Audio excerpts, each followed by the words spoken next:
Welcome to Horror Spot 123. நிசப்தமான காடு. அதன் மடியில் மறைந்து கிடக்கும் ஒரு பிரம்மாண்டமான பழைய பங்களா. வெளியே பார்க்கும்போது ஒரு கலை பொக்கிஷம் போல தெரியும் அந்த வீடு ரவி, மீரா மற்றும் அவர்களின் மகள் அஞ்சலியின் கனவு இல்லமாக மாறியது. ரவி எப்போதும் கண்ணியம் குறையாத வெள்ளைச்சட்டை அணிந்த மனிதர்.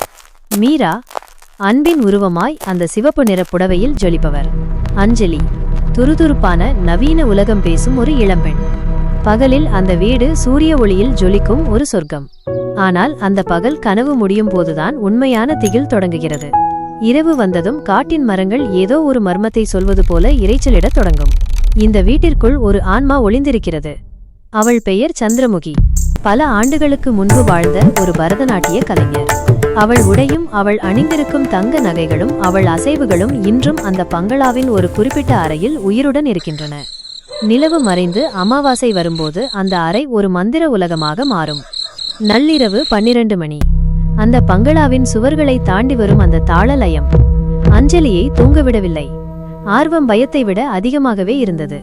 ரவியும் மீராவும் அஞ்சலியின் பின்னால் மெல்ல தொடர்ந்தார்கள். ஜன்னல் வழியே அவர்கள் கண்ட காட்சி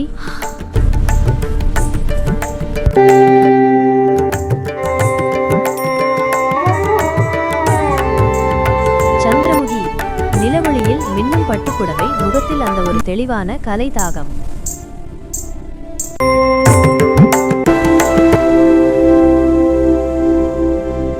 அவள் ஆடிய முத்திரைகள் ஏதோ ஒரு கதையை சொல்லிக் கொண்டிருந்தன.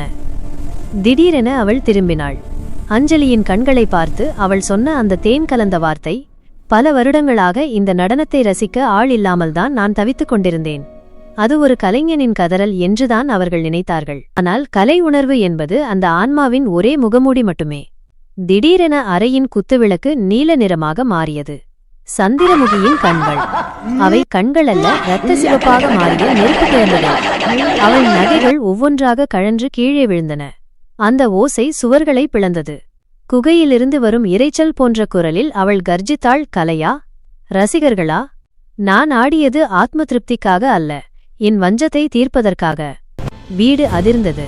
தரையில் அவள் காலடி வைத்த இடமெல்லாம் வெடித்தது. ஒரு காலத்தில் மல்லிகையின் மனம் வீசிய அந்த அறையில் இப்போது அழுகிய வாடை. ரவி தன் வெள்ளைச் சட்டையை பிடித்துக்கொண்டு நடுங்கினான். அஞ்சலியின் கால்கள் தரையோடு ஒட்டிக்கொண்டன. இந்த வீட்டிற்குள் நுழைந்த எவரும் உயிருடன் வெளியே சென்றதில்லை என்ற அவளது கர்ஜனை அந்த பங்களாவை ஒரு சிறைச்சாலையாக மாற்றியது. கதவுகள் இரும்பு போல இறுகி மூடிக்கொண்டன.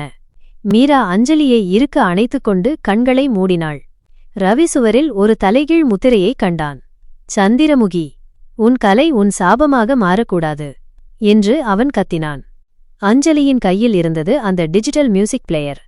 சந்திரமுகி உயிரோடு இருந்த காலத்தில் கேட்ட அதே ராகத்தை அவள் ஒலிக்கச் செய்தாள்.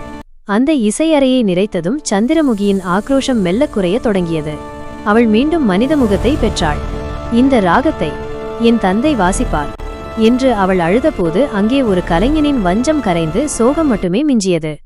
ஆனால் அந்த ஆத்மா முக்தியடைய இன்னும் ஒரு ரகசியம் தேவைப்பட்டது. அஸ்திவாரத்தின் அடியில் புதைக்கப்பட்டிருந்தது அந்த பழைய உரிமையாளரின் பொறாமைக்கு இரையான சந்திரமுகியின் உடல். நாட்குறிப்பில் இருந்த உண்மைகளை ரவி உலகிற்கு வெளிச்சம் போட்டு காட்டினான். உரிய சடங்குகளுடன் கங்கையில் கரைக்கப்பட்டாள் சந்திரமுகி.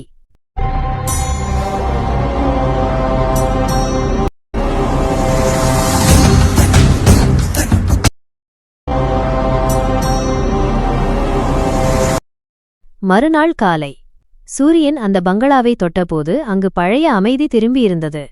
இன்று நள்ளிரவில் காட்டில் காற்று வீசும்போது மட்டும் தூரத்தில் ஒரு பரதநாட்டிய கொலுசு சத்தம் கேட்கும். அது பயத்தை தரும் சத்தமல்ல, கலை அழியாது என்பதற்கான சாட்சி. அந்த பங்களா இன்று ஒரு கலைக்கூடம். சந்திரமுகி இப்போது அந்த வீட்டின் ஆன்மாவில் கலந்துவிட்ட ஒரு அழியாத கலைக்கலைஞர்.